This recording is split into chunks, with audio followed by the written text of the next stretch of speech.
যেই দিন আমারে ওই তোমার বান্দিটা কইছিল তোমারে ডরাইতাম,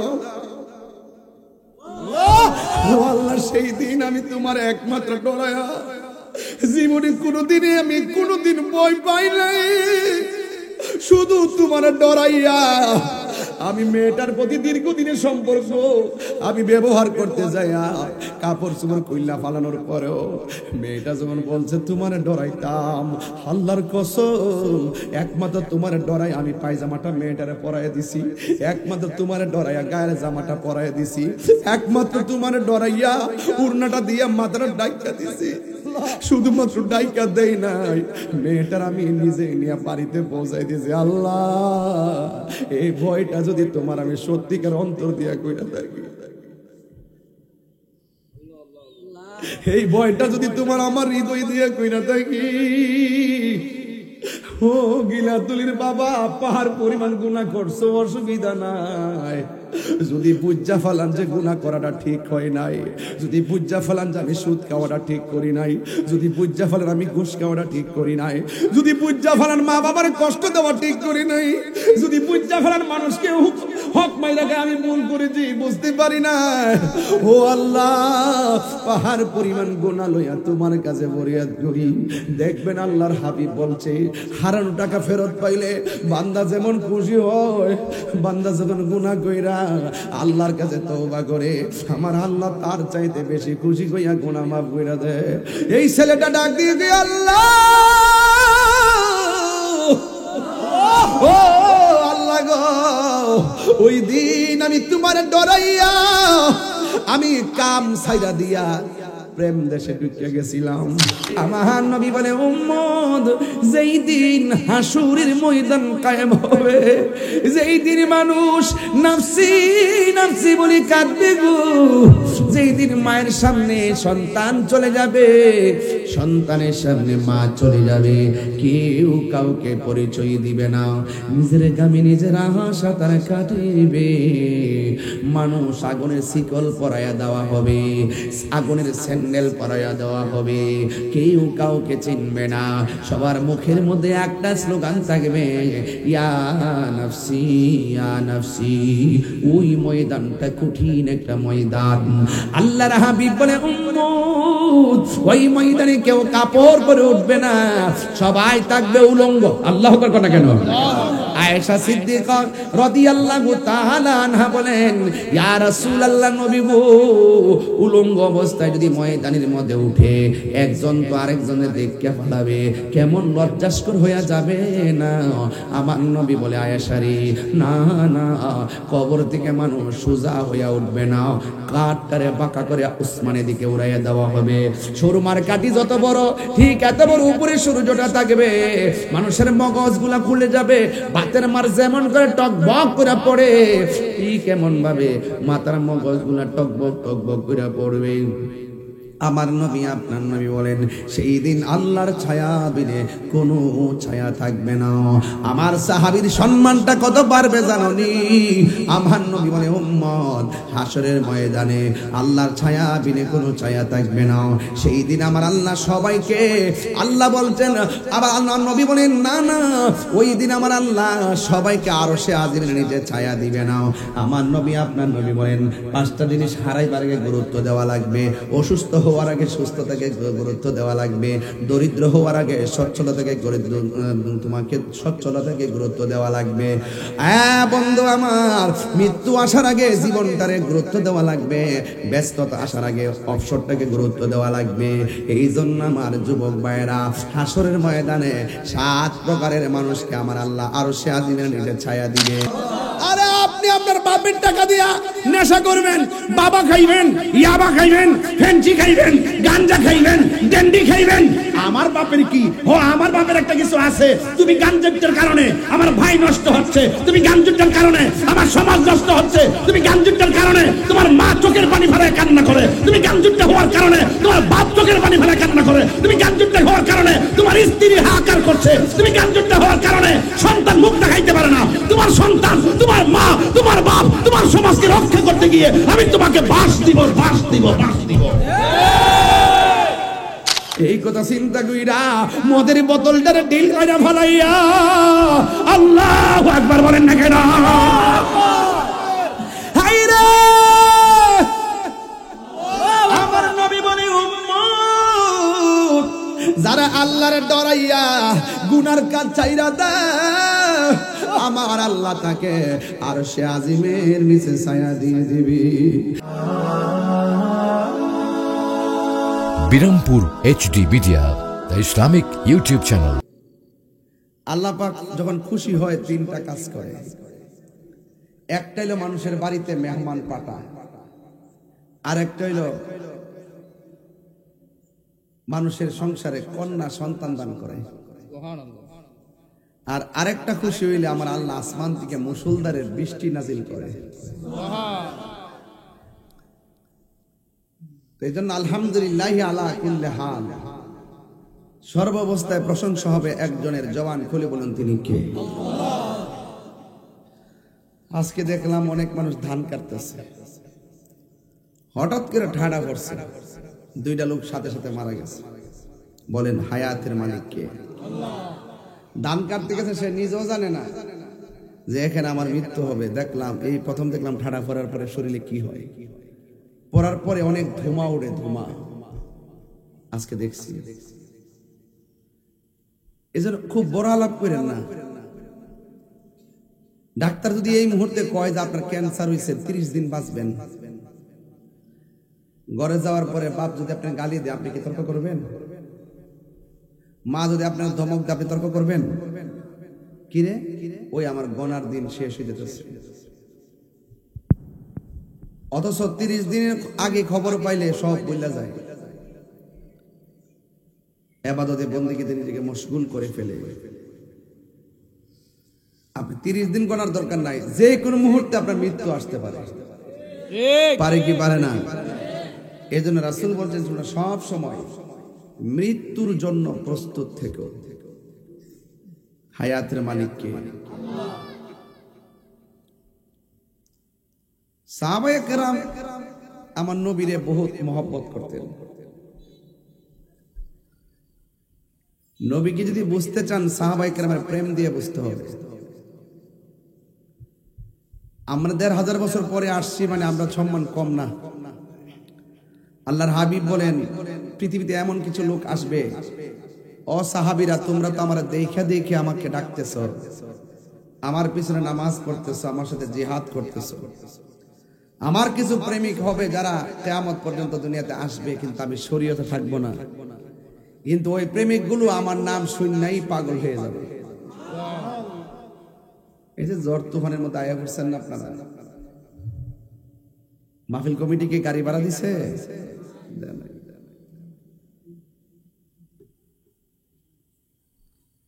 এই জন্য আপনাদের কাছে আমার অনুরোধ থাকবে, যে যাই বলুক না কেন মৃত্যুর জন্য প্রস্তুত নিবেন। সাহাবায়ে কেরাম নবীকে জানের চাইতে বেশি ভালোবাসতেন। আপনার মন চাইতেছে মদিনা যাবেন, মক্কায় যাবেন, কার মনে না চাই নবীর রওজা জিয়ারত করতে? কিন্তু টাকা নাই, পয়সা নাই, বিমান ভাড়া দিবেন কেমনে? সারা জীবন শুধু স্বপ্নই দিকে যাবেন, মাল ছাড়া তো কাম হইতো না।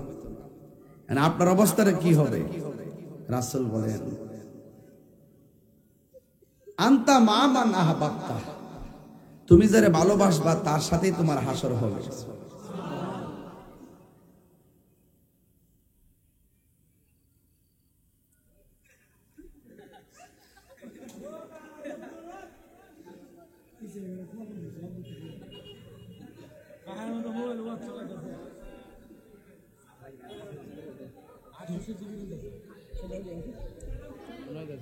বেটা জিয়ানা সরাসরি তাইরিয়া করছে, তুই কাটতা ফোনাস।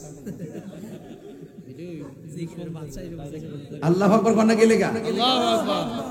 পাইলে নিরালাই গনবী, পাইলে নিরালাই, পাইলে নিরালাই গনবী, দুই কদমে চুমু খাবো, দুই কদমে চরণে দুলি মাখে বগাই, পাইলে নিরালাই গনবী, আই পাইলে নিরালাই গনবী, পাইলে নিরালায় আমার নবী নূরের নবী আমার নবী জিন্দা নবী ঠিক না আমার নবী নূরের নবী আমার নবী জিন্দা নবী ওরে দয়া করে তাই কোন নবী নিদানের বেলায় বলো না দয়া করে তাই কোন নবী নিদানের বেলায় পাইলে নিরালাই গো নবী পাইলে নিরালাই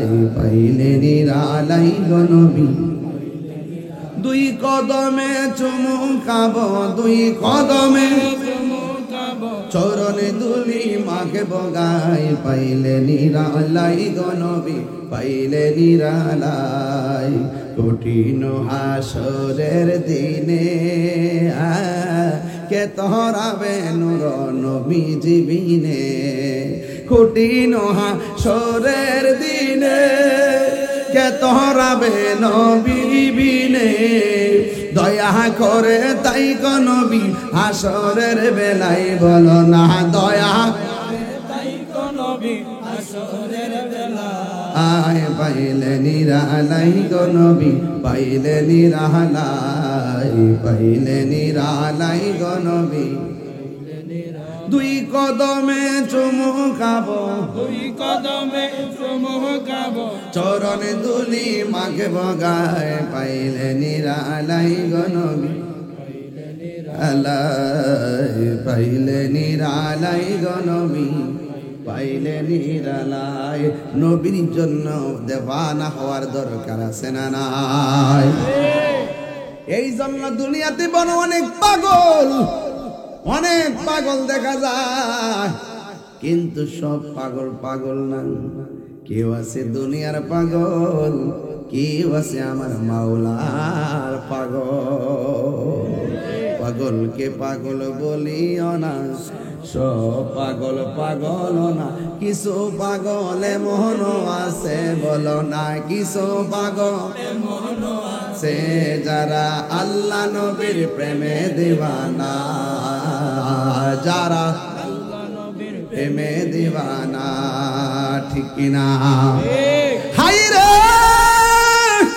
আল্লাহু আকবার ও গিলাতনার গলতলির বন্ধু ও মাধবপুরের বাবা হায়াতের মালিক কে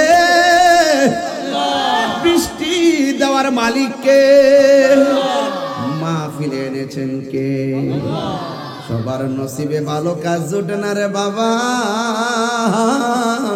কিছু কিছু মানুষ আছে বাড়ির পাশে ঘুমায় রয়েছে আবার কিছু কিছু মানুষ আছে 2.5 কিলোমিটার দূর থেকে মাহফিলে চলে এসেছে কথা বলেন ঠিক কিনা এই জন্য ভালো কাজ নসিবে জুটে না সাহাবায়ে কেরাম সব সময় নবীর কাছে শুধুমাত্র খায়ের কামনা করতো নবী গো ও নবী গো থুতু মুবারকটা হাতের মধ্যে দেন ও নবী উযু কইরা কুলির পানি বাহিরে ফালায়েন না কুলির সাথে কাশ মুবারকটা ফালান আমার নবী কাশ মুবারকটা যখন ফেলে দিতেন ওই কাশ মুবারক গুলো সাহাবায়ে কেরাম নিজের চেহারার মধ্যে মালিশ করতেন আর সাহাবীরা যখন রাস্তা দিয়া বের হতো মানুষ বলতো কিরে তোমার চেহারাই দি মেশকে আম্বরের গ্রান লাগতেছে আরো বড় করে কোন আল্লাহু আকবার এই জন্য আমার যুবক ভাইয়েরা গো ও মুরব্বী বাবারা এই জন্য আমার নবীর পসিনা মুবারক আমাদের মতো নয় আমার নবীর থুতু মুবারক আমাদের মতো নয় আমার নবীজির স্যার মুবারক আমাদের মতো নয় নবীর পায়খানা মুবারক পাক নবীর পসনা মুবারক পাক নবীর থুতু মুবারক পাক জবানটা খুলে কি আল্লাহু আকবার বলা যাবে না তাই তো আমার নবীর একটা সাহাবী আমার নবীর ডাক দিয়া কই নবী গো আর কত গোপনে গোপনে আল্লাহর জিকির করতাম অর্ডার দেন এবার রাজপথে নামবো রাজপথে নামবেন রাজপথে সোজা আঙ্গুলে গিয়ে ওঠে না খানকাত বহুত বইয়া রয়েছেন ফির সামরা লইয়া আর খানকায় বসে থাকার সময় নাই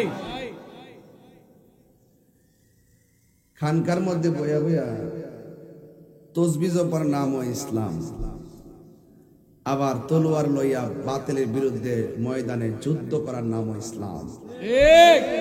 তাহলে ইসলাম কখনো নরম কখনো গরম। আঙ্গদেশের কিছু বিশ্বাস আছে, দেখবেন ডায়াবেটিস যদি 2200 হয়,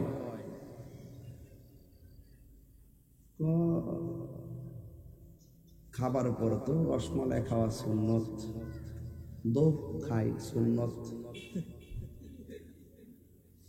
সুন্নত। আর যদি তারে কোন যে মাধবপুর একটা মিছিল হইবে, প্রতিবাদ মিছিল ফিলিস্তিনের পক্ষে ইসরায়েলের বিরুদ্ধে, তখন হিসাব করবো আরে যায় না মেয়েরা, কই ফিলিস্তিন আর কই মাধবপুর, বাদ দেন মিয়া।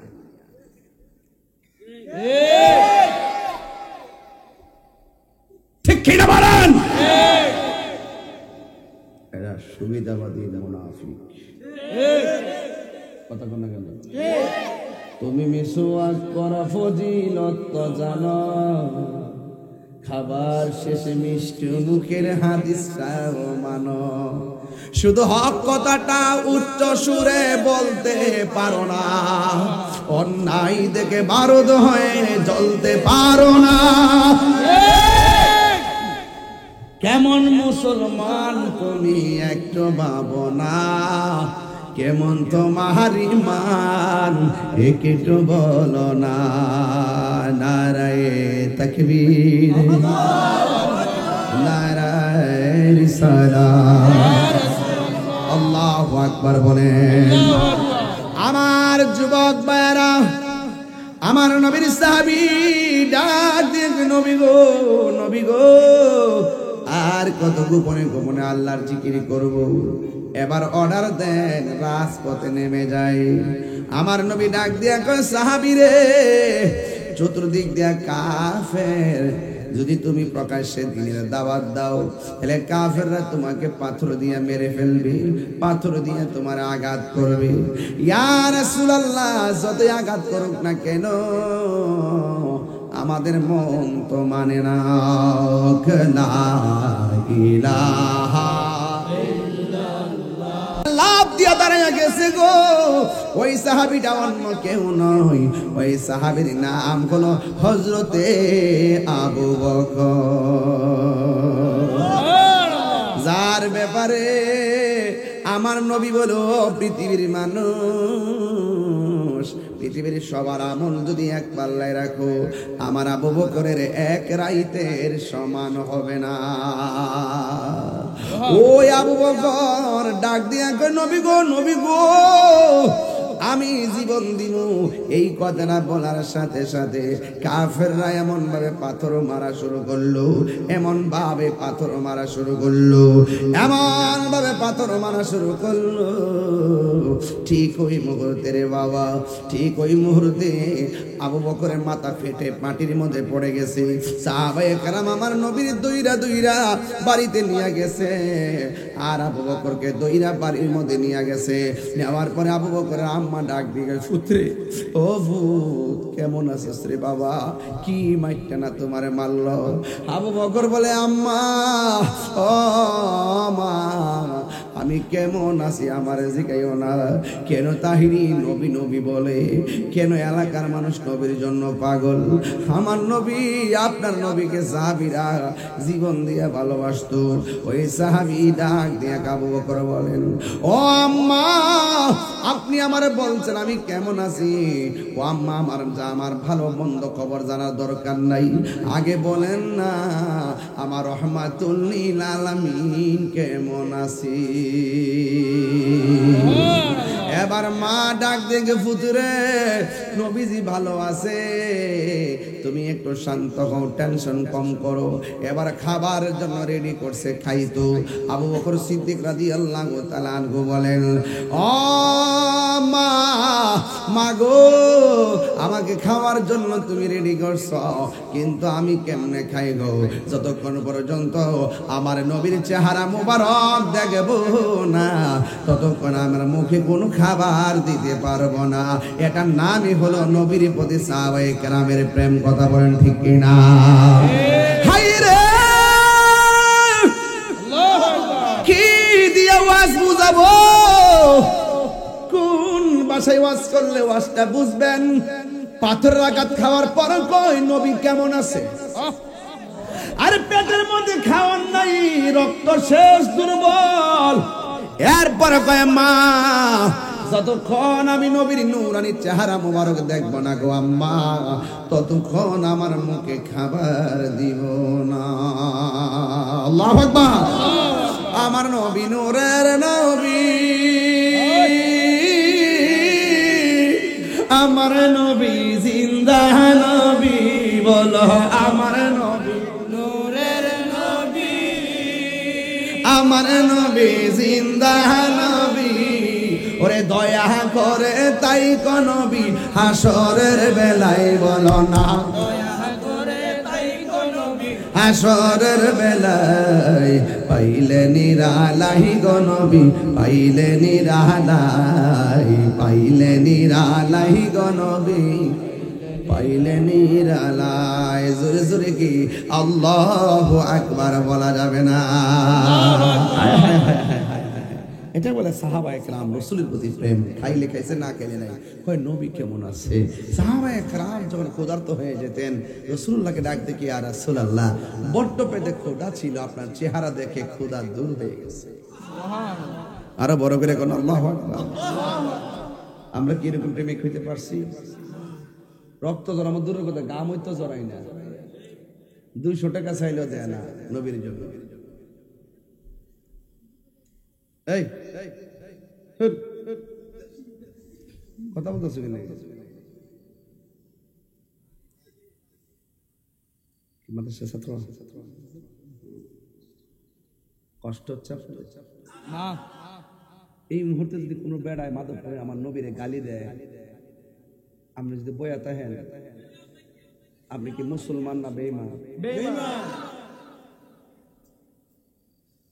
সাহাবায়ে কেরাম আমার নবীর কষ্টে তারা কষ্ট পাইত।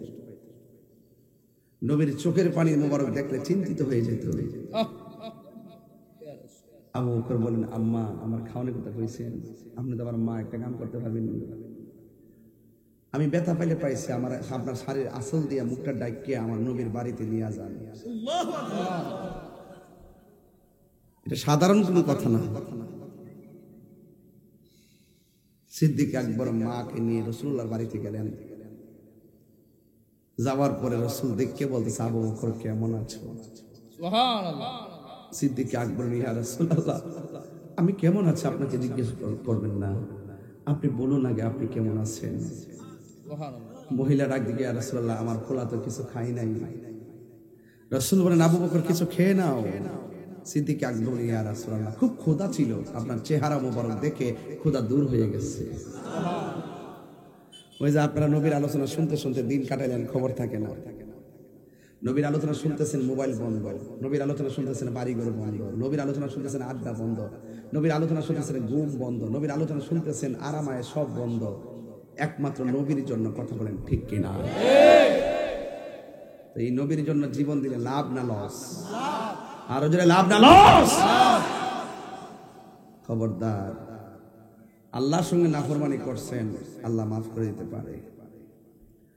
আল্লাহ বলেন, বন্ধু আপনার সঙ্গে যে গাদ্দারি করবে, আমি আল্লাহ তাদেরকে মাফ করবো না। তাহলে সাহাবায়ে কেরামের মতো আমার রাসূলকে ভালোবাসতে হবে। সাহাবীর মধ্যে 3টা সাহাবী, আহারে কি সুন্দর কথা। আল্লাহর হাবিব ডাক দেখে, সাহাবীরা হাতের মধ্যে তলোয়ার নাও, তুমি যদি শহীদ হয়ে যাও তলোয়ারটা তুমি নিবা, তুমি যদি শহীদ হয়ে যাও তলোয়ারটা তুমি নিবা। এই 3টা কথা যেভাবে বলছে, ঠিক এভাবেই প্রথম যার হাতে তলোয়ারটা দিছিল সেই ব্যক্তিরা যুদ্ধের মাঠে গিয়ে তলোয়ারের আঘাতে শহীদ হয়ে গেছে। যেমনে সিরিয়ালটা দিছে এভাবে দ্বিতীয় একজন যুদ্ধ করতেছে, তার এত শক্তি, তার সাথে কেউ পারে না, ডানেও কেউ পারে না, বামেও কেউ পারে না। একটা বিয়াদ্দব আয়েশা আমার ওই নবীর সাহাবীর এমন জোরে একটা কোপ দিছে, ডান হাতটা অর্ধেক কাটতে ফেলাইছে। অর্ধেকটা কাটতে ফেলানোর পরে তলোয়ারটা মাটিতে পড়ে গেছে। বাম হাতে তলোয়ারটা নিয়ে আবার যুদ্ধ শুরু করছে। কিন্তু সাহাবী দেখতেছেন ডান হাতটা যে অর্ধেক কাটছে, লড়াচড়া করে যুদ্ধ করতে অসুবিধা হইতেছে। সাহাবী নবীর প্রতি এমন প্রেম, ইসলামের প্রতি এমন স্পৃহা, এই সাহাবী ডান হাতটা পায়ের তলে ফালাইয়া টান দা সিরা ফেলছে।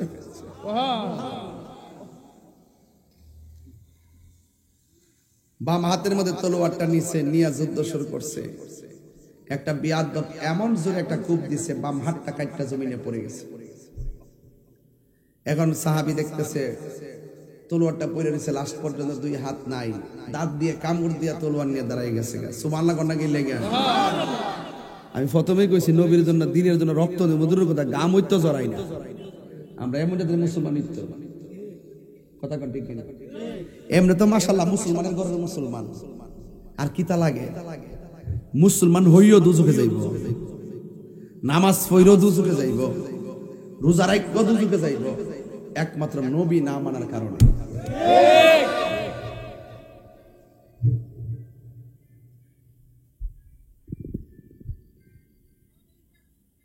আমরা দেশে কিছু জিন্দাউলি বাড়িছে হয়, কি বলি পর্দার ওয়াজ করে, আবার বেপর্দা মহিলা লয়ে বই ইফতার করে। ভারতের বিরুদ্ধে কথা কয়ে সিরিয়াল, আবার ভারতের বড় বড় নেতাদের সাথে গোপনে আবার বৈঠক করে। এটাকে বলা হয় ওরে বাটপার। কি বলে? এমনি দেখবেন আন্দোলন করতেছে, ভারত উড়াই নেব, দিল্লি দখল করে, ঢাকা না দিল্লি না ঢাকা, ঢাকা ঢাকা কইতাছে ইচ্ছা মতে। আবার যাই দেখেন ভারতে মাল ফাড়াইতেছে, ভারত থেকে আনতেছে, গোপনে মুদ্রির লোকে মিটিং করতেছে, আবার ইয়ে করতেছে, মানে জাতে মাতাল তালে ঠিক। কিরে আমেরিকা না ঢাকা এটা কইতারো না, পাকিস্তান না ঢাকা এটা কইতারো না, দিল্লি না ঢাকা এটা কইতাছ? আমরা পরিষ্কার, এটা আমি কে তুমি কে, সুন্নি সুন্নি সুন্নি। এই দেশটা সবার, কথা কোন ঠিক কিনা? আমার প্রশ্ন হইলো, পাকিস্তান বুঝি না, আমেরিকা বুঝি না, ভারত বুঝি না, প্রত্যেক কান্ট্রির সাথে আমার দেশের উন্নয়নের জন্য ভালো সম্পর্ক থাকবে, কিন্তু কোন রাষ্ট্র আমার দেশ নিয়ে মাতবুরি করবে সেটা আমরা সহ্য করব না। আর তুমি যেমনি গো ওই সেভেন সিস্টার উড়াই লইবা, দিল্লি দখল করে লইবা, খাইতে বানা ফৈনি মারা দিয়া গেছে, ফেরত দিয়ে আক্রমণ করে 3 মিনিটে বাংলাদেশ উড়ে যাবে, লাঠি দিয়ে আইসে বড় বড় ফাম ফুম আলাপ সালাপ করতো না, বাপজাতে আমি আলাপ সালাপ করতাম। একটা ধ্বংস আর যুদ্ধের দিকে ঠেলে দিচ্ছে দেশটাকে, কথা কোন ঠিক কিনা? এখন জাতি এগুলো কিন্তু বুঝতেছে, কথা কোন না কেন? নাক মারে নাইস মারে, সাবধান কইয়া দিলাম, আমার দেশ বাংলাদেশ, কথা কোন ঠিক কিনা? কোন আমার দেশ এক্সপোর্ট ইম্পোর্টে প্রত্যেক রাষ্ট্রের সাথে সুসম্পর্ক থাকবে, বন্ধুসুলভ সম্পর্ক থাকবে, কিন্তু দাদাগিরি না। আমার দেশের উপর যে আধিপত্য বিস্তার করবে, সেই আধিপত্যবাদ বিরোধী আমরা সকলে ঐক্যবদ্ধ হয়ে দাঁড়িয়ে যাব, কথা বলে ঠিক না? তো আপনি উড়াই লেবেন, সিরা লেবেন, ধরে লেবেন। আজকে আমার পোলাডারে মাইরা নিছে, আজকে আমার পোলাডারে মিথ্যা অপবাদ দিয়া ফিডাইয়া মাইরা নিছে, পিটাইয়া মাইরা নিয়ে থানাত নিছে, থানার মধ্যে নিয়ে অবহেলা করে তারা পানি খাইতে দিছে পুলিশের সামনে গাড়িতে। যারা মারছে তারা বলতেছে পানিও খাওয়ান যাইত না। এই ভিডিও ফুটেজ টাচ খাইছে আমার কাছে, একটু পানি চেয়েছে, পানিটা মনে দেয় নাই, আবার হেলাইবে বলতেছে। এখন আজকে আমার সুন্নিরা লাশ লয়ে গেছে থানায়, পুবাইল থানাতে, যাওয়ার পরে গাজীপুর, যাওয়ার পরে মামলাটা রাখে নাই। হত্যাকারীর পক্ষে 500-700 লোক আইসা পড়ছে, না মামলা নন যাইতো না। দেশ না স্বাধীন হইছে, যার কাছে যা তার কাছে কথা দেশ কয়। এই বৈষম্য ঠিকই রয়ে গেছে, কথা কোন ঠিক না বেঠে? আমরা সুরত উদ্যানে প্রোগ্রাম করতে পারি না, আরেকটা গোষ্ঠী প্রোগ্রাম করে, আবার আমাদেরকে দেয় না, আবার 3 তারিখে আরেকটা গোষ্ঠীকে দিতেছে। এই বৈষম্য রয়ে গেছে। এই জন্য বোঝা গেল এই দেশের যার কাছে দেশ যা তার কথাই কর। সুফিয়ানা বক্তব্য আমরা সামনে দিয়েন না, ওকে আল্লাহর ওলি হয়ে গেছেন গা, এটা আমরা সামনে দিয়েন না। সবই দেখতেছি, কোর্ট কাছারি অফিস আদালত সব খাইতেছে সাধু বেছে কিছু ভদ্র মানুষগুলা, আর আমাদের বাজার টাজার লুটপাট করতেছে আবার কিছু লোকরা। হয়তো হাতটা বদল হয়েছে, এর দূরে কর্ম কিন্তু ঠিকই চলতেছে। এখন কি দরকার ছিল? এখন দরকার ছিল সব মিল্লা বৈশা 49 রাজনীতি দল এক টেবিলে বৈশা সবার থেকে পরামর্শ নিয়া সুন্দর করে মিলেমিশে একটা রাষ্ট্র উপহার দেওয়া দরকার ছিল। কথা ঠিক না বেঠিক? আপনি আমার ভাই মেরে ফেলবেন, আমার ভাইয়ের মামলা নিবেন না, আপনি এক মাঠে একজনকে প্রোগ্রাম করতে দিবেন, আবার আমাদেরকে দূরে ঠেলে রাখবেন। এটা বৈষম্য। এই বৈষম্যের বিরুদ্ধে প্রয়োজনে আরেকটা প্রতি বিপ্লব হবে। কথা বলে ঠিক না বেঠিক?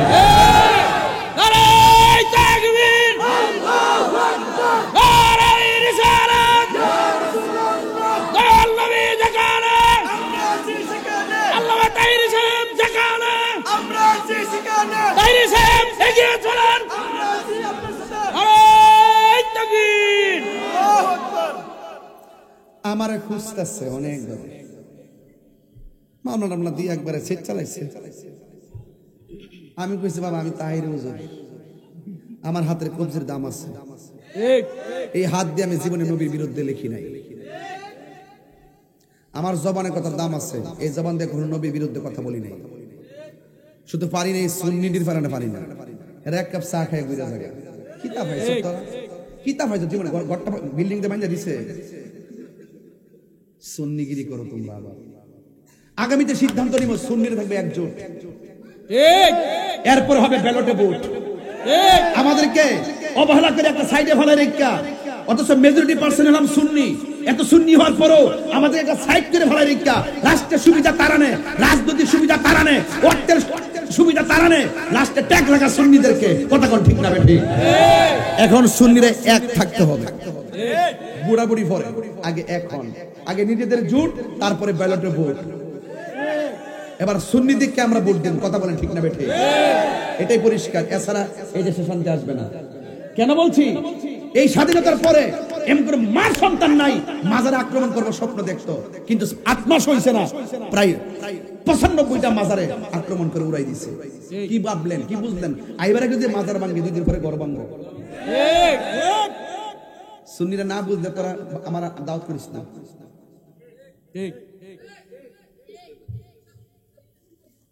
এরা যখন সময়টা আসে কোনো না কোনো ভাবে জায়গা, লাস্টে আমরা বোলিং পাটা হই। আগে নিজেদের জোট, তারপরে ব্যালটে ভোট। কথা বলেন ঠিক না বেঠিক? সাহাবায়ে কেরাম কিভাবে লালন করছে? রাসূল বলছেন মাঠে নামো, নামছিনি, কথা কয় না, আরে নামছিনি, রাসূল বলছেন যাও, তুমি যাও, তোমার পরে তুমি, তোমার পরে তুমি, তোমার পরে তুমি। যেইভাবে সিরিয়ালটা দিচ্ছে ঠিক এইভাবে শহীদ হয়ে গেছে। এর দ্বারা প্রমাণ হয় আমার নবী গায়েবের খবর দেনে ওয়ালা। ঠিক কিনা বলেন? এরপরে কি নবী কি গায়েবের খবর, যার নাম শুনিলে চমকে ওঠে দিল বেকার হয়ে যায়, গায়েবের খবর দেনে ওয়ালা এলো রে মক্কায়। ঠিক কিনা বলো? তুমি কে, আমি কে? সুন্নি, সুন্নি। নীরব না বিপ্লব? বিপ্লব, বিপ্লব। চিন্তা করেন না, এই আপনাদের এই পাগলটা ফালাই দেওয়ার কোনো পারছেন না। এটা একটু মাথায় রেখেন, বিশ্বাস করেন, দেখবেন সুন্নি জামাতটা এই দেশে ধর্মের প্রতিনিধিত্ব করবে ইনশাআল্লাহ। একটু খালি মিস কল দিছি ঢাকা পরশুদিন, পুরা দেশ কাইপা উঠছে। একবার ইহানো দে, একবার হিয়ানো দে, একবার ওহানে দে, একবার 2 ঘন্টা, একবার 1 ঘন্টা, তাড়াতাড়ি শেষ করেন। মাথা নষ্ট হয়ে গেছে গা। কথা কোন ঠিক না বেঠিক? মাথা নষ্ট হয়ে গেছে গা। দেখবেন বাংলাদেশে কিছু লোকের মুখে ইসলাম আছে, ভিতরে ইসলাম নাই। এরা হইলো মুখে আছে কিন্তু অন্তরে ইসলাম নাই। আছে কিনা বলেন? তা আমার একটা টার্গেট ছিল কি, যেহেতু হুজুররা বহুদিন পর একটা বাংলাদেশে সুযোগ পাইছে, সব ইসলামী দল একসাথে ওই মনে হয় একটা মিটিং টিটিং করবো, কইরা মনে হয় একটা প্ল্যাটফর্ম যাইবো। ও মা গো মা, দিহিজি রোহনের হাত করা গোড়া একটু হেরা হেরা আলাদা প্যানেল করছে। সুন্নিরা রোহিঙ্গা বানাই দাও, এরা বেদাতি, এরা মাজার ফুজারি, মাজার ভাঙ্গে হমান করে লাও। এরকম পরিস্থিতি করছিনি এখানে থাকেন। ফারিন আপনার লাগে 1 কাপ চা খাই, একটা টুস বিস্কুট খাইয়া আমরা ঘুরার থেকে এটা করেছি, ঘুরার থেকে করেছি। হ্যাঁ আমরাও যাবো, কিন্তু সুন্নিরা আমরাও যাবো, দিক দিয়ে যাবো, কিন্তু একসাথে যাবো। ঘরের লোকটি আর ভাগ হইেন না, মন থাকবো, মন থাকবো, আর ভাগাভাগি না। আমরা সব সুন্নি এক হইতেই, নাইলে আমরা সামনে বিপদ আছে। কথা কোন ঠিক কিনা? এবার আসেন দেখি আমার নবী কি বলছে। ওই সাহাবীর ডান হাতটা কেটে ফেলে দিছে, বাম হাতটা কাইটা ফালাইয়া দিছে। প্রথম জন শহীদ হইয়া গেছে, দ্বিতীয় জনের দুইটা হাত কাইটা জমিনের মধ্যে ফালাইয়া দিল। বন্ধুরে আমার,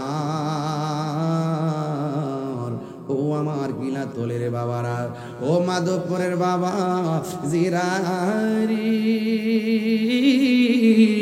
ও যুবকের দল, এই সাহাবীটা যখন মাটির মধ্যে পড়ে গেলেন, ইন দি মিন টাইমে দাঁত দিয়া তলোয়ারটারে কামড় দিয়া ধরলেন।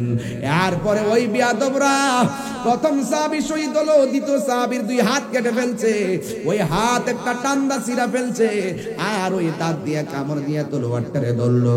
ওই তলোয়ারটা ধরার পরে ওই কিছু কিছু মানুষ আইসা, এখন তো সাহাবীর দুইটা হাত নাই, মুখ দিয়া কি করবে, এমন ভাবে সাহাবীটারে আঘাত করেছে। এই সাহাবীটা আঘাত খাইতে খাইতে দুনিয়া থেকে বিদায় হইয়া গেছে। আমার নবী বলে, উম্মত উম্মত উম্মত, তোমরা জানোনি আমার সাহাবীটার দাম আল্লাহ কত বাড়াবে। আমার সাহাবীটা যে ডান হাতটা কাইটা ফেলাইছে, বাম হাতটা কাইটা ফেলাইছে, তোমরা জানোনি আমার সাহাবীর সম্মান আল্লাহ কত বাড়াবে। এক সাহাবী কয়, নবী গো নবী গো নবী গো, কেমন সম্মান বাড়াবে? আমার নবী বলে, উম্মত, যেই দিন হাসুরের ময়দান কায়েম হবে, যেই দিন মানুষ নাফসি নাফসি বলে কাঁদবে গো, যেই দিন মায়ের সামনে সন্তান চলে যাবে, সন্তানের সামনে মা চলে যাবে, কেউ কাউকে পরিচয় দিবে না, নিজের গামে নিজের আশা তারা কাটিবে। মানুষ আগুনের শিকল পরাইয়া দেওয়া হবে, আগুনের স্যান্ডেল পরাইয়া দেওয়া হবে, কেউ কাউকে চিনবে না। সবার মুখের মধ্যে একটা স্লোগান থাকবে, ইয়া নাফসি ইয়া নাফসি। ওই ময়দানটা কঠিন একটা ময়দান। আল্লাহর হাবিব বলে, উম্মত, ওই ময়দানে কেউ কাপড় পরে উঠবে না, সবাই থাকবে উলঙ্গ। আল্লাহু আকবার না কেন?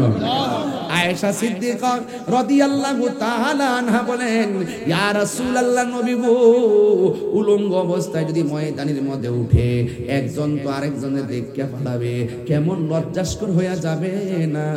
আমার নবী বলে, আয়েশা রে, না না, কবর থেকে মানুষ সোজা হইয়া উঠবে না, কাঠটারে বাঁকা করে উসমানের দিকে উড়াইয়া দেওয়া হবে। সুরমার কাঠি যত বড়, ঠিক এত বড় উপরে সূর্যটা থাকবে, মানুষের মগজগুলা খুলে যাবে, ভাতের মার যেমন করে টকবক করে পড়ে, ঠিক এমন ভাবে মাথার মগজগুলা টকবক টকবক করে পড়বে। আমার নবী, আপনার নবী বলেন, সেই দিন আল্লাহর ছায়া বিনে কোনো ছায়া থাকবে না। আমার সাহাবীর সম্মানটা কত পারবে জানোনি? আমার নবী বলে, উম্মত, হাসরের ময়দানে আল্লাহর ছায়া বিনে কোনো ছায়া থাকবে না। সেই দিন আমার আল্লাহ সবাইকে, আল্লাহ বলছেন, আবার আল্লাহ নবী বলেন, না না, ওই দিন আমার আল্লাহ সবাইকে আরশে আজিমের নিচে ছায়া দিবে না। আমার নবী, আপনার নবী বলেন, পাঁচটা জিনিস হারাইবার আগে গুরুত্ব দেওয়া লাগবে। অসুস্থ হওয়ার আগে সুস্থতাকে গুরুত্ব দেওয়া লাগবে, দরিদ্র হওয়ার আগে সচ্ছলতাকে তোমাকে সচ্ছলতাকে গুরুত্ব দেওয়া লাগবে। বন্ধু আমার, মৃত্যু আসার আগে জীবনটারে গুরুত্ব দেওয়া লাগবে, ব্যস্ততা আসার আগে অবসরটাকে গুরুত্ব দেওয়া লাগবে। এই জন্য আমার যুবক ভাইয়েরা, হাসরের ময়দানে 7 প্রকারের মানুষকে আমার আল্লাহ আরশে আজিমের নিচে ছায়া দিবে। এরপরে আমার আল্লাহ হাসরের ময়দানে কয়েক শ্রেণীর মানুষের কাছ থেকে হিসাব নিবে। আল্লাহ বলবে, ও বান্দা, আমি যে তোর টাকা দিলাম, টাকাটা কোন পথে ব্যয় করছস? আমি যে তোরে যৌবন দিলাম, সেটা কোন পথে ব্যয় করছস? সব হিসাব আমার আল্লাহ হাসরের ময়দানে নিয়ে যাবে। ও বন্ধু রে, বন্ধু রে, হ্যাঁ বন্ধু, ওই আল্লাহর ছায়া বিনে কোনো ছায়া থাকবে না। 7 প্রকারের মানুষকে আমার আল্লাহ আরশের নিচে ছায়া দিবেন। 1 নম্বর হলো যারা ন্যায় বিচারক, ঘুষখোর সরদার আছে, ঘুষখোর মাওলানা আছে, টাকা খাইয়া ফতোয়া ঘুরাইলা, ঘুষ খাইয়া দেন দরবার ঘুরাইলা, আছে না নাই? আরে চোখ টিপদা দরবার করেলা, দরবারে বই বারাকি রায় করেলা, ফোনে ফোনে রায় হয়ে যায়। 100 শুধু আমি একটা দমক দিব তুমি এটা কইবা, আমি একটা দমক দিব তুমি হিনা কইবা। হ্যাঁ যখন কোনো দরবার দেখবেন যে হ্যাঁ আপনার পক্ষে বেশি কথা কইতাছে, মন করেন আপনি লাস্টে 5টা দিব। এটা কিন্তু সিস্টেম, এটা হলো টাকা খাওয়ার সিস্টেম। এর থেকে টাকা খা, এর থেকে টাকা খা। একজনকে মামলা কর, আরেকজনকে মামলা করিস না। এইভাবে টাকা টাকা কিছু খাওয়া চলতেছে সমাজ, এগুলো চলে মোটামুটি, খারাপ না। আসিনি ন্যায় বিচারকদেরকে আমার আল্লাহ আরশের নিচে ছায়া দিয়ে দিবে। তাইলে ঘুষ খাইয়া সরদারি করলে, বিচার করলে ছায়া পাওয়া যাবে না। আর রাশি ওয়াল মুরতাশি কিলাহুমা ফিন্নার। যারা ঘুষ খাইব, যারা ঘুষ দিবে, দুটোটাই জাহান্নামের আগুনে জ্বলবে। এই জন্য সুদ খাওয়া যাবে না, ঘুষ খাওয়া যাবে না। সুদের ওয়াজ করতে আমার যেই মজা লাগে,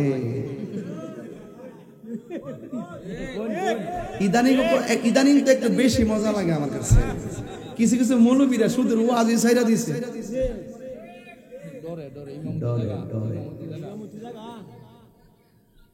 আরে হা দিয়া না, বুঝতে নেই, দেখ না খেলা আছে। সুদ খাওয়া কি হালাল না হারাম? মোল্লার কথা না আল্লাহর কথা। তোরে তুমি ডরাও কেন সুদের ওয়াজ করতে? তার মানে বুঝতে হবে ডাল মে কুছ কালা है, ডাল মে কুছ কালা है। আমি বললেন আমার জেল হয়ে যায়, ফাঁসি হয়ে যায়। বেটা আমি কি সুদের ওয়াজ নতুন করি? 22 বছর ধরে ওয়াজ করি, সুদের ওয়াজ করে এক একটার বাপ ডাহাই। কথা কোন ঠিক না বেটি? তাহিরের ট্যাগ লাগায় কাম হইতো না, ট্যাগ লাগানো তাহিরকে চলবে না, এটা পরিষ্কার কথা। সুদ খাওয়া কি হালাল না হারাম? কথা কোন হালাল না হারাম? এটা কি মোল্লার ফতোয়া না আল্লাহর ফতোয়া? সুদের 70টা গুনাহ আছে, এর মধ্যে সর্বনিম্ন গুনাহ হইল নিজের মায়ের সঙ্গে জিনা করা। তো খাইন, আপনি খাইলে আমার সুবিধা কি? খাইন গিয়া গামলা বইরা খান, গামলা বইরা খান না, পেট বড় করে আমার সুবিধা। আমার বাপের সমস্যা দেখতে কোশিদার গাঞ্জা খাস নি, গাঞ্জা খাস খাই তো খাইলে আরো খা, একদম ভারী বেচ্চা খা। আমার বাপের কি হইছে?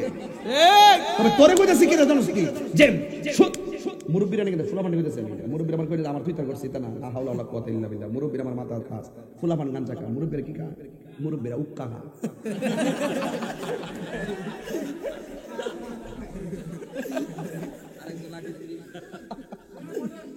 কি বাবা খুশি হয়ে ইডিওয়াস করতে আইও বিদেশ থাকো, ঠিক আছে, থ্যাংক ইউ ভেরি মাচ। এই যে সুদের ওয়াজ করছি, এই যে বাস দিছি, যে আমার হাদিয়া পড়ছে। কথা কোন ঠিক না বেটি? আর জোরে কোন ঠিক কি না? সুদ খাওয়া হালাল না হারাম? সুদ খাওয়া কি রহমত না গজব? নেশা করে কি রহমত না গজব? আরে আপনি আপনার বাপের টাকা দিয়া নেশা করবেন, বাবা খাইবেন, ইয়াবা খাইবেন, ফেন্সি খাইবেন, গাঞ্জা খাইবেন, ডেন্ডি খাইবেন। আমার বাপের কি? ও আমার বাপের একটা কিছু আছে। তুমি গাঞ্জার কারণে আমার ভাই নষ্ট হচ্ছে, তুমি গাঞ্জার কারণে আমার সমাজ নষ্ট হচ্ছে, তুমি গাঞ্জার কারণে তোমার মা চোখের পানি ফেলায় কান্না করে, তুমি গাঞ্জার হওয়ার কারণে তোমার বাপ চোখের পানি ফেলায় কান্না করে, তুমি গাঞ্জার হওয়ার কারণে তোমার স্ত্রী হাহাকার করছে, তুমি গাঞ্জার হওয়ার কারণে সন্তান মুখ দেখাইতে পারে না। তোমার সন্তান, তোমার মা, তোমার বাপ, তোমার সমাজকে রক্ষা করতে গিয়ে আমি তোমাকে বাস দিব, বাস দিব, বাস দিব।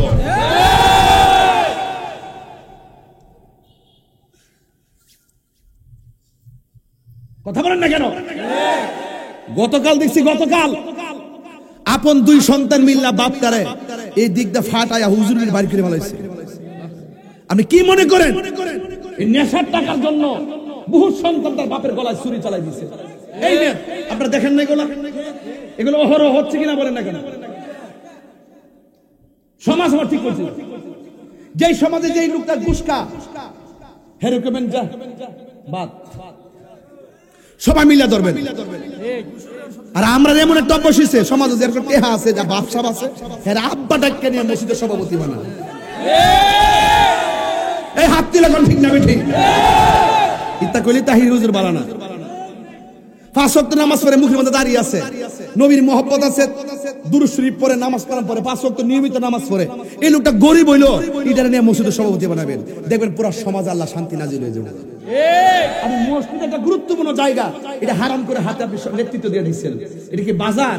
এটা মসজিদ, এখানে নেতাগিরি চলবে না। এই মসজিদে সবচাইতে বড় নেতা হলো ইমাম সাহেব। কথা কোন ঠিক না? ফার্স্ট ইয়ার বেতন দেনা 10 টাকা জারি মারে। বাবা রি বাবা, লন্ডন থেকে আইছে। হ্যাঁ মনে করছি ইমাম সাহেব বুঝি বেকার তো দমক দিলে যাইবো ফুরি তো থাকবো 5,000 টাকা 6,000 টাকা মাগ নয় টাকা ফুরি তো থাকবো হ্যাঁ ফুরি থাকবো। আপনি ইমাম সাহেব কাটা তুমি আসুনি হ্যাঁ এই জ্বালা ইমাম ভালো লাগে না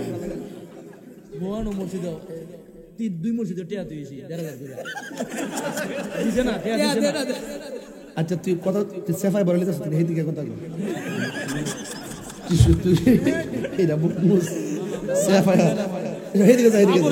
না না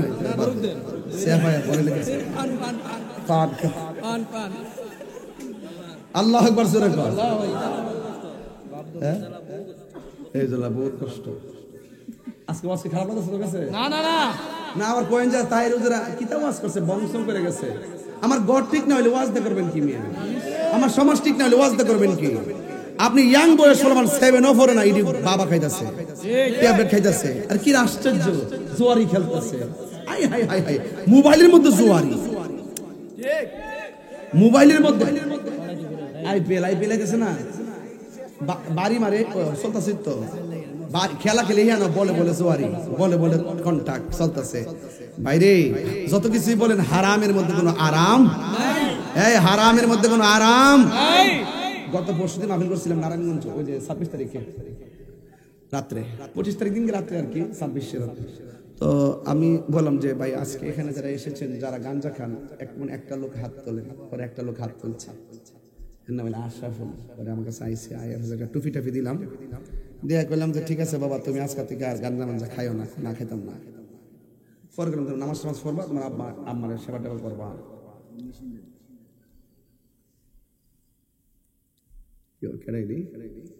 সমস্যা নাকি? না আমার ডর করে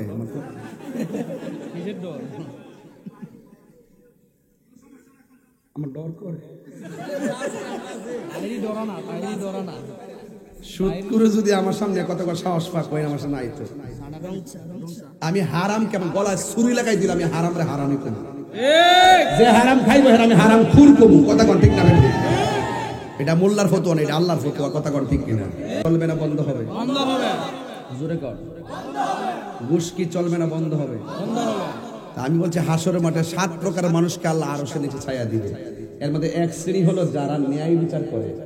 তো সমাজের মানুষ যদি আপনি কষ্ট হইতেছে কষ্ট হইতেছে নি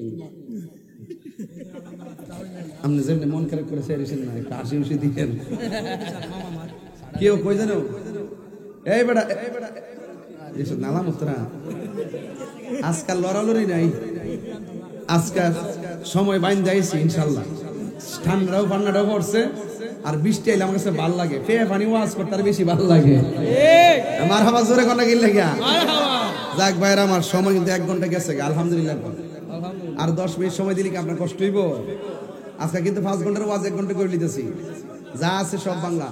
আমার বক্তা হিসেবে আপনারা মানেননি বক্তা হিসাবে যদি মানছেন আমি কি কোরআন সুন্নাহর বাইরে কথা বলতে পারবো? বললে কি কেউ আমার বক্তা কইব? এই সমাজের মানুষ যদি আপনাকে একজন বিচারক হিসেবে মানে বুঝবেন যে আপনার কপালটা খুলে গেছে আপনি ন্যায় বিচার করবেন। আমি যেমন বক্তা এসে মানার পরে আমি কোরআন সুন্নাহর বাইরে কথা বলতে পারবো না, বললে আমার অবস্থানকে শেষ হয়ে যাবে, আল্লাহর কাছে জবাব দিতে হবে, মানুষ আমাকে মন্দ বলবে, মানুষ আমাকে গ্রহণ করবে না। ঠিক আপনাকে যদি সমাজ যদি বিচারক হিসেবে মেনে ফেলে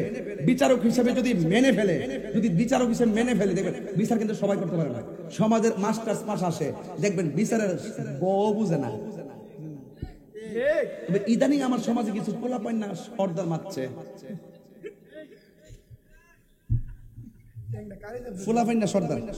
ওই ক্ষেত্রে গরু আছে না ক্ষেত্রে ধান খেলিছে আর কি বিচার গেছে ফুলাপানির কাছে ফুলাপানি সর্দার ঠিক আছে কালকে আয়ো আর নতুন সর্দার না বুঝেন না পরে সুন্দর করে নিয়ে বসাইছে তো মুরব্বী সর্দার 2-1 জন রাখছে আর কি অন ফুল এমনি ফেস দিয়া পাউডার ফেস দিয়া বিচারটা যে কথা আছে বড় লোকের পক্ষে আর কি মিয়া তোমার গরুটা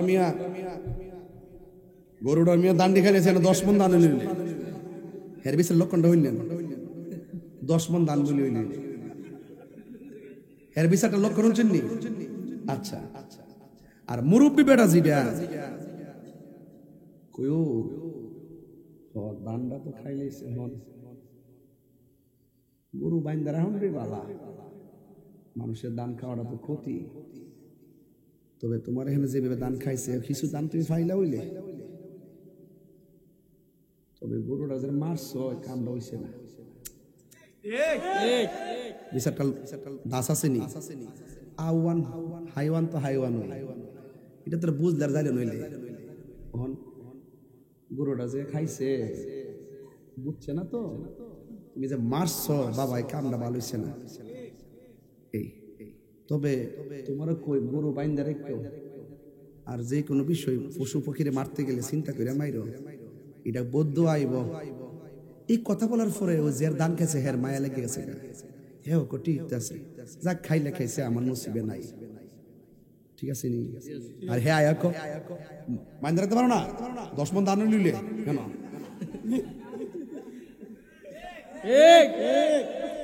এই সমাজে এইরকম সিন্ডিকেটের দরবার চলে।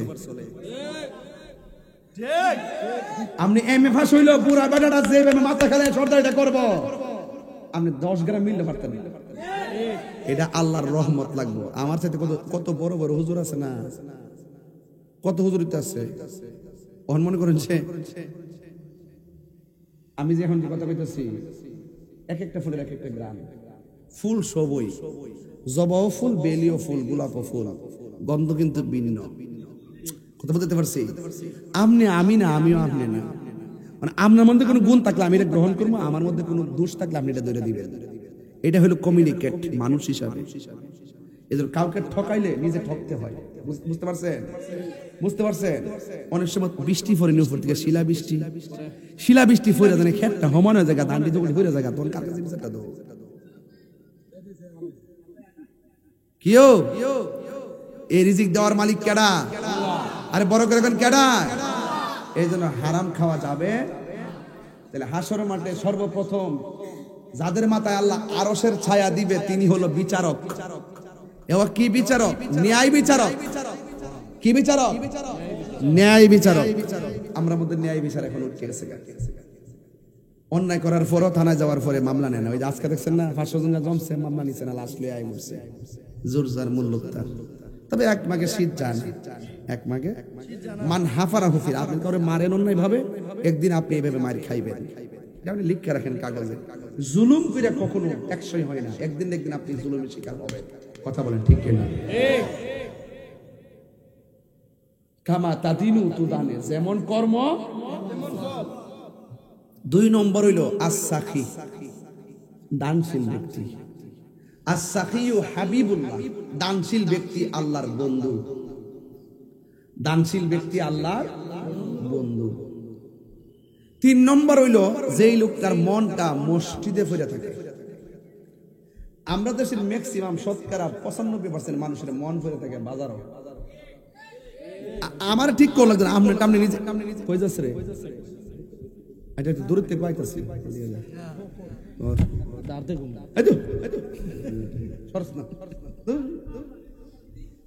আল্লাহু আকবার। না, তার ফান খাওয়াটা বন্ধ করতেছি আর কি। অতিরিক্ত ফান খায়, আবুদ্দাফুল্লাহ ফান, আমরা থেকে 10 বছর ছোট, এরপরে ফান খায়, বয়স হলে খায় শ্রীফুলা।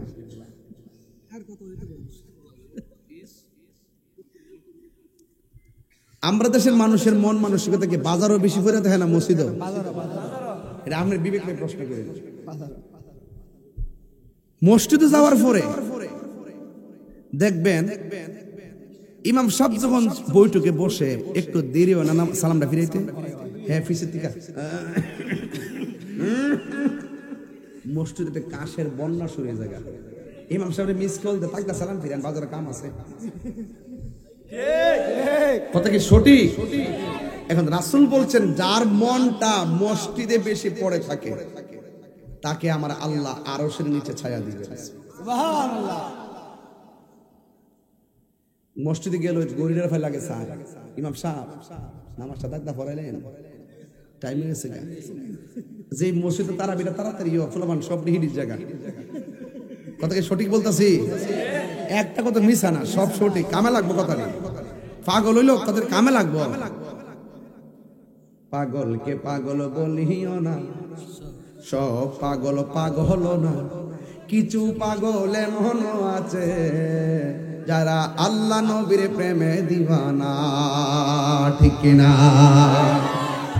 কিছু কিছু মুরব্বী বিলের মধ্যে ঘাস কাটে, হঠাৎ কইরা মসজিদের মধ্যে আজান হইয়া গেল। মুরব্বী মনে মনে ভাবেন, আমি যদি বাড়ির মধ্যে যাই নামাজের টাইমটা চলে যাবে।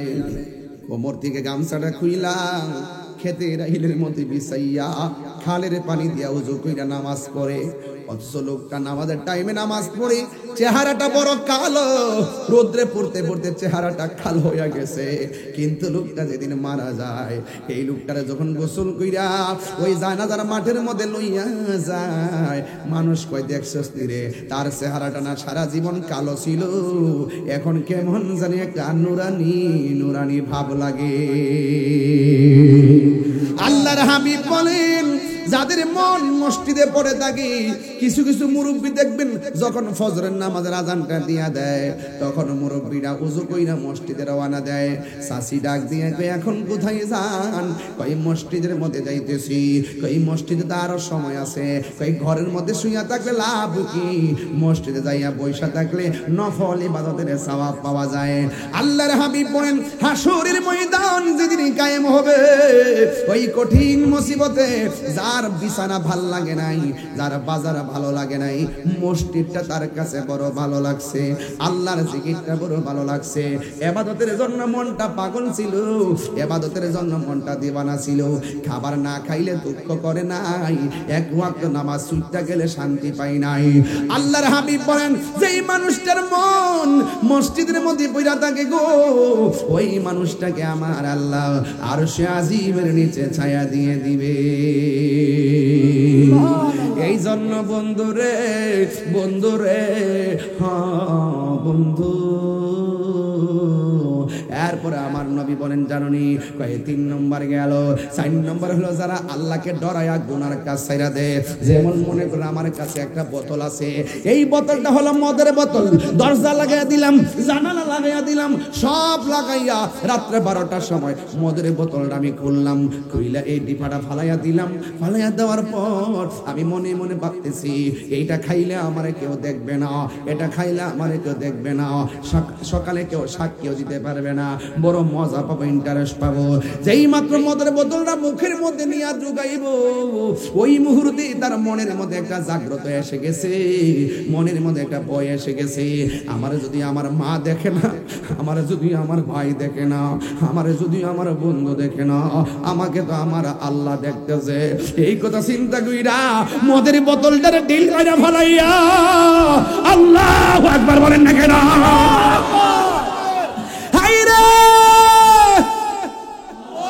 আমার নবী বলে, উম্মত যারা আল্লাহরে ডরাইয়া গুনার কাজ ছাইরা দেয়, আমার আল্লাহ তাকে আরশে আজিমের নিচে ছায়া দিয়ে দিবি। যেমন একটা হাদিস পড়লাম, 3টা বন্ধু ঘুরতে গেল, একটা গুহার ভিতরে ঢুকলো, ঢুকার পরে একটা পাথর গুহার মধ্যে আটকায়া গেছে, একটু থাক করতে পারে না, চিৎকার দিলে মানুষে শুনবে না, ধাক্কায়া পাথরটা সরাইতে পারে না। 3 বন্ধু একটা আরেকটারে কই, বন্ধু এখন দি পাথর লড়ে না, মানুষও কান্নার আওয়াজ শুনবে না, আমাদের মনে হয় এখানে না খাই মরা লাগবো, এখন আমরা কি করব?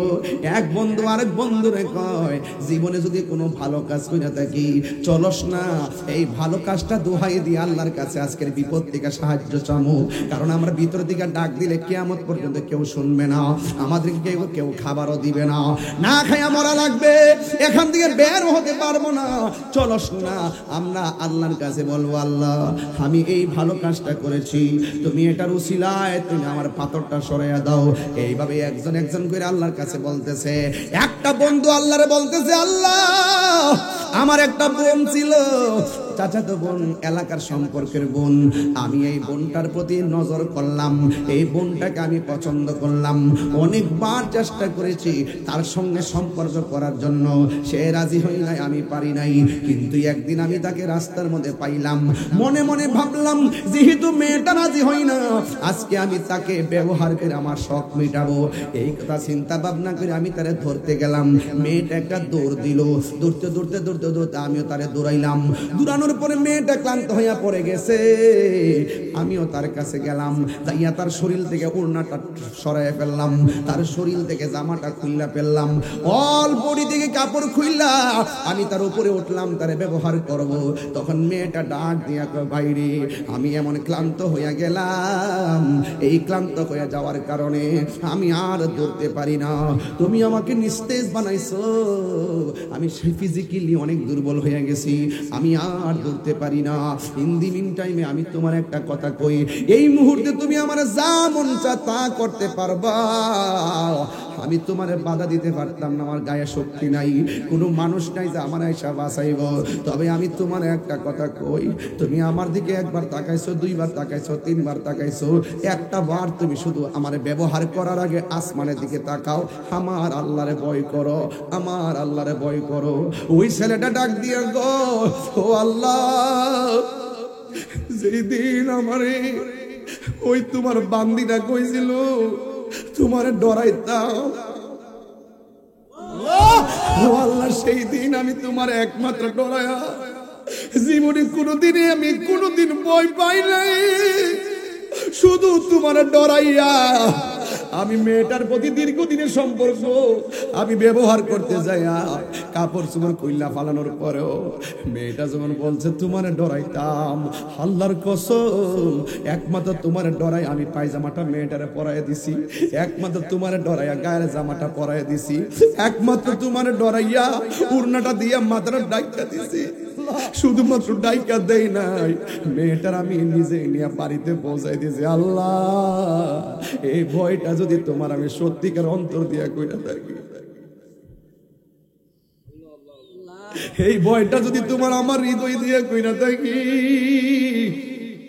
ও গিলাতুলির বাবা, পাহাড় পরিমাণ গুনাহ করছো, অসুবিধা নাই, যদি বুঝা ফেলান যে গুনাহ করাটা ঠিক হয় নাই, যদি বুঝা ফেলান যে আমি সুদ খাওয়াটা ঠিক করি নাই, যদি বুঝা ফেলান আমি ঘুষ খাওয়াটা ঠিক করি নাই, যদি বুঝা ফেলান মা বাবার কষ্ট দেওয়া ঠিক করি নাই, যদি বুঝা ফেলান মানুষকে হক মাইরাকে আমি ভুল করেছি বুঝতে পারি না, ও আল্লাহ, পাহাড় পরিমাণ গুনাহ লইয়া তোমার কাছে ফরিয়াদ করি। দেখবেন আল্লাহর হাবিব বলছে, হারানো টাকা ফেরত পাইলে বান্দা যেমন খুশি হয়, বান্দা যখন গুনাহ কইরা আল্লাহর কাছে তওবা করে, আমার আল্লাহ তার চাইতে বেশি খুশি হইয়া গুনাহ মাফ কইরা দেয়। এই ছেলেটা ডাক দিয়ে কি, আল্লাহ,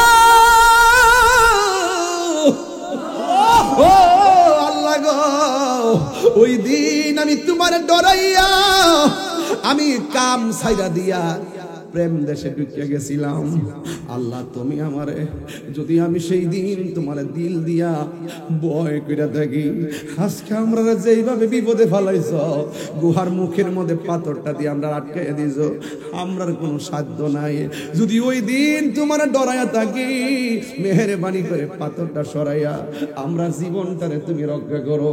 এই কথাটা বলতে দেরি রে আমার বাবা,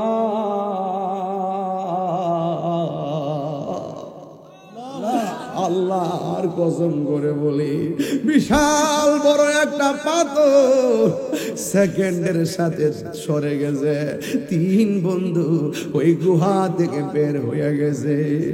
হে বাবা, আমি বলছিলাম আরশের নিচে ছায়া পাবে তারা আল্লাহর ডরায়া যারা গুনার কাম সাইরা দেয়, আল্লাহর ডরায়া যারা গুনার কাম সাইরা দেয়, এদেরকে আমার আল্লাহ দুইটা জান্নাত দিব। ওয়ালিমান খাফা মাকাম রাব্বিহি জান্নাতান।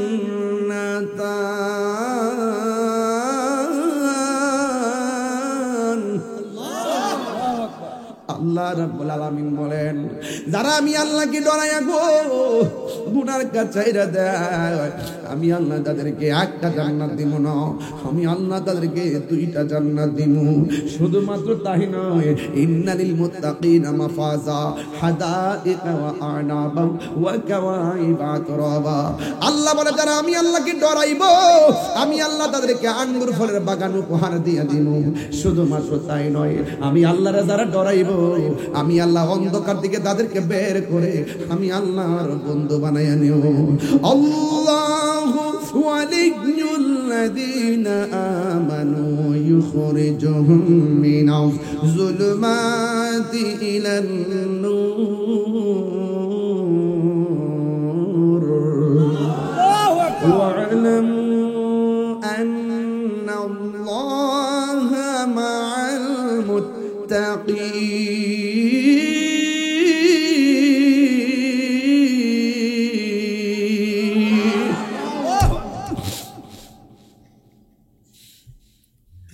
ذلك الكتاب لا ريب فيه هدى للمتقين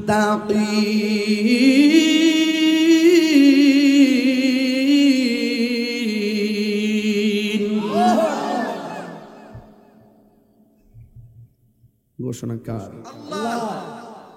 বিদায় বেলা ভাই হাত রেখে কইতাম চাই, ওই কথাটাই বলতে চাই। প্রকাশ্যে গুনাহ করেন, গোপনে করেন, কারণ ঠকান আর যাই করেন, কে দেখতেছে? প্লিজ প্লিজ এখানে যারা বসে আছেন আপনারা, এই এখানে যারা বসে আছেন আপনারা, আপনার পাশে গিলাতুলিতে কবরে যারা শুয়ে রয়েছে তারা এক জিনিস না। আপনার ঘরের মধ্যে পানি পড়লে ছিদ্রটাকে আপনি বন্ধ করে দেন, বৃষ্টির পানি যেন না পড়ে। আজকে যে বৃষ্টিটা হইল, কবরে আপনার মা শুয়ে দিছে, বাচ্চা শুয়ে দিছে, হাড্ডিগুলা বৃষ্টির পানিতে ভাসতেছে।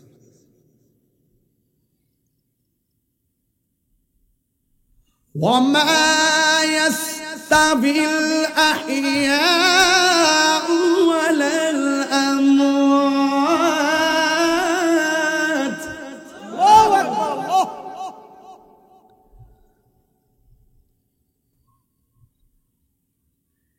إن الله يسمع من يشاء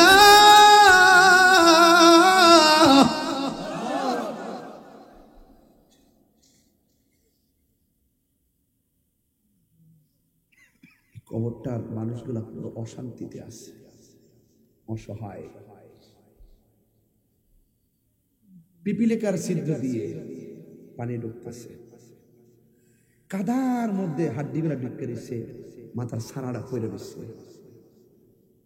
জীবনে কিছু করেন আর না করেন, কোথাও যান আর না যান, অন্তত পক্ষে মানুষ যদি মারা যায় তাকে দেখতে যাবেন।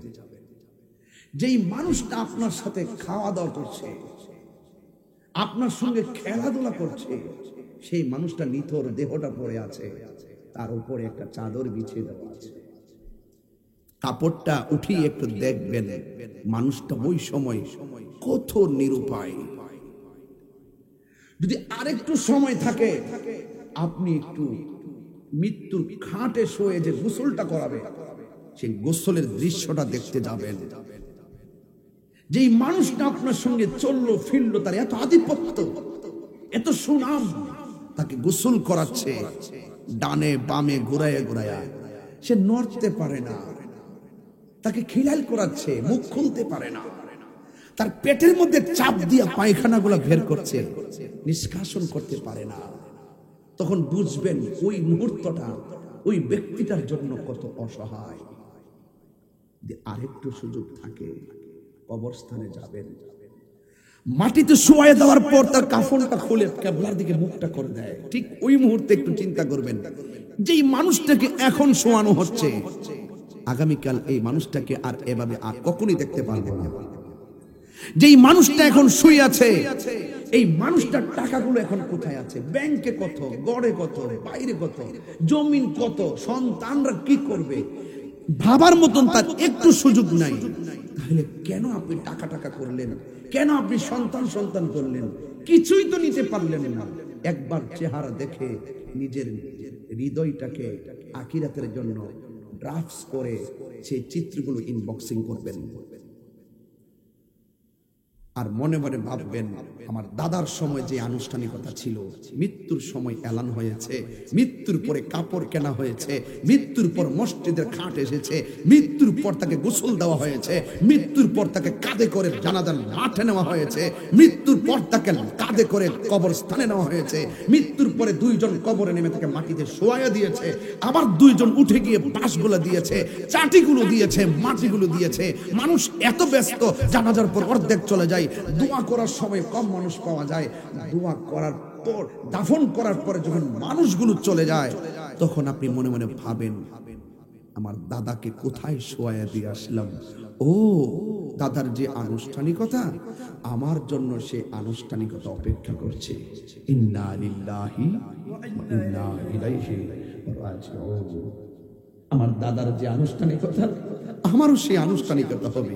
এই জন্য কে কোন দিন মারা যান কেউ বলতে পারি না।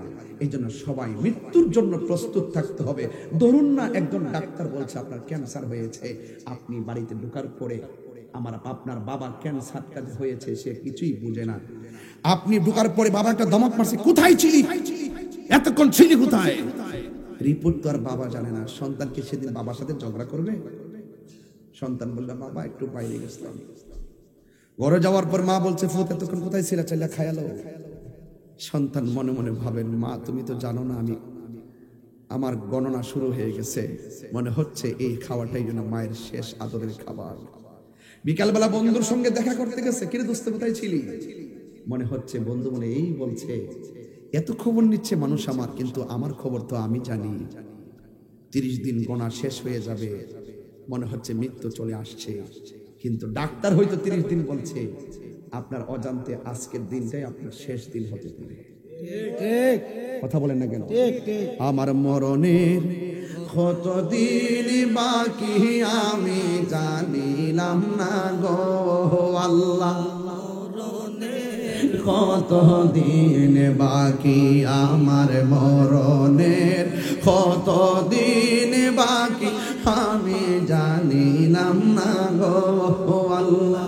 মরণের কতদিন বাকি, আর আজরাইল আসিয়া যখন হস্তে দিবা দড়ি, আজরাইল আসিয়া যখন হস্তে দিবা দড়ি, তখন আমার মনাবাই করবা কালু কি আমি জানি গো আল্লাহ। মরণের কতদিন বাকি আমার মরণের, কতদিন বাকি আমি জানিলাম না গো আল্লাহ। সবাই বলেন দিন বাকি আর 40 দিনের আগে ভাইরে মৌতের নিশানি, 40 দিনের আগে ভাইরে মৌতের নিশানি। জমদূতে কা ইরানি চোখে দিয়া আমি জানিলাম না গো আল্লাহ। মরণের কতদিন বাকি আমার মরণের, কতদিন বাকি আমি জানিলাম না গো আল্লাহ। মরণের কতদিন বাকি আর হায়াত হইল হাতে ভাইরে, মত হইল পায়ে, হায়াত হইল হাতে ভাইরে, মত হইল পায়ে। যেই জায়গা যার মরণ লেখা সেই জায়গা সে মরে আমি জানিলাম না গো আল্লাহ।